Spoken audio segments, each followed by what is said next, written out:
Ассаламу алейкум. Урматтуу мусулман бир туугандар.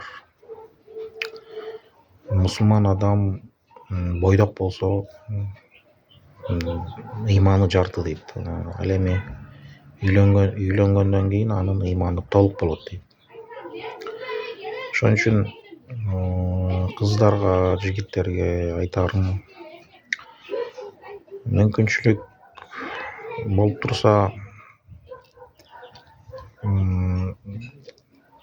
убакыт келгенден кийин дароо үйлөнгөнүңөр жакшы. Пайгамбарыбыз саллаллаху алейхи вассалам 25 жашында үйлөнгөн экен.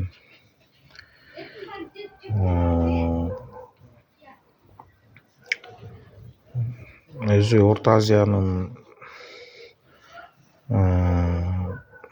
алымдарынын фатвасы бар экен да, бул 16 жашта дегенчи. Бирок биз Кыргыз Республикасынын мыйзамына баш ийебиз. Ошол Кыргыз Республикасынын мыйзамында болсо 18 жаштан кийин гана турмушка чыгуу кыздарга, мисалы балдарга ошо 18 жаштан кийин бойго жеткен адам болот да.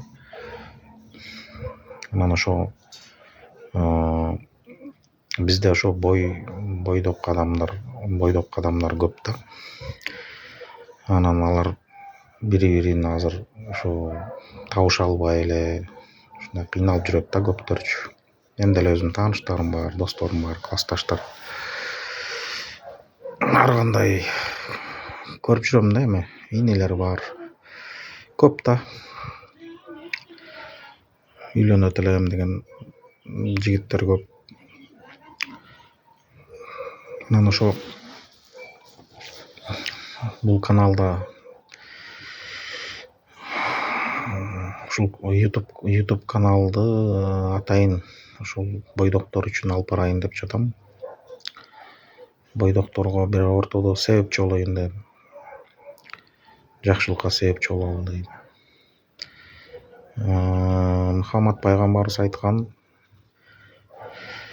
жакшы жар табыш үчүн алыскы сапар болсо дагы чыккыла дейт да. Эркектерге карата айтылган. Жакшы жар табыш үчүн алыскы сапар болсо дагы чыгыш керек да, издениш керек. Эми азыр соцсеттер бар, Instagram, Facebook, WhatsApp, иши кылып Telegram, ошол таанышуу нелер көп да эми азыр. Бирок ошо виртуальный мир деп коет эми, виртуальный мирде жалган сүрөт коюп, жалган сөздөрдү айткан дагы, жалган таанышкандар дагы көп да. Өкүнүчтүү. Анан ошон үчүн мен бул ойлонуп туруп ушул YouTube каналды атайын ошо бойдоктор үчүн арнатам. Кыздар, балдарды ортодо табыштырайын дейм да.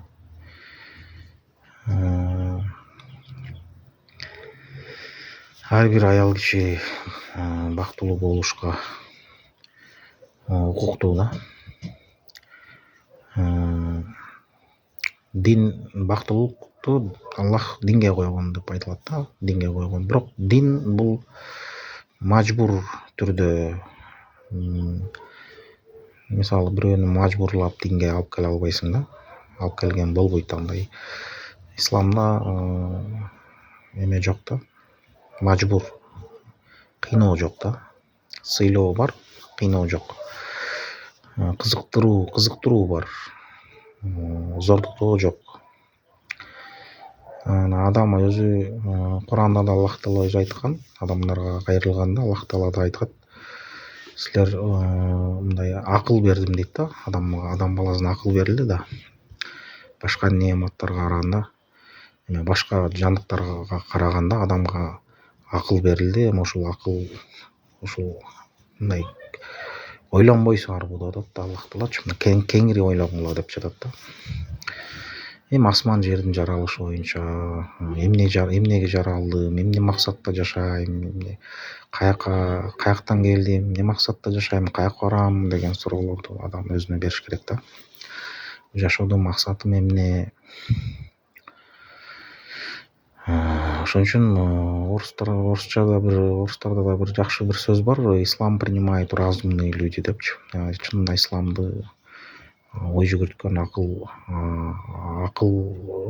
ой жүгүртүп, мындай акылдуу адамдар исламды чынында кабыл кылат дейт да. Чыныгы мындай исламды жүрөк менен кабыл кылыш керек да. Анан ушул дүйнө үчүн колдонбош керек да. Бул ушул дүйнө үчүн эле колдонуп коюп, бул акыретте бун үчүн жооп берип калабыз.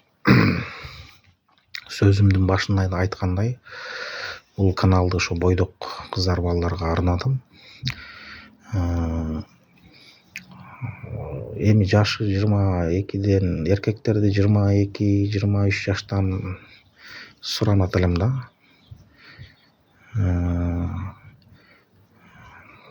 Неме анкета өзүңөр тууралуу мен WhatsApp номериме анкета жөнөткүлө.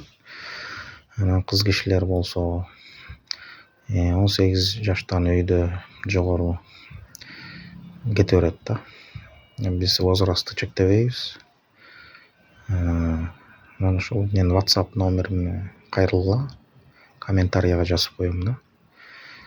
Анан ошол WhatsApp'тан мен эме кылып, ар бир кайрылган кыздарга, жигиттерге ушул ылайыктап маалымат беребиз да кайра. Мисалы кыз кишилерге бир 3 баланын эмесин беребиз.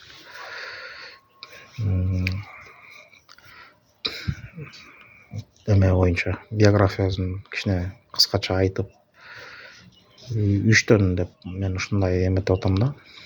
Өзүңөр да комментке жазгыла өзүңөрдүн оюңарды.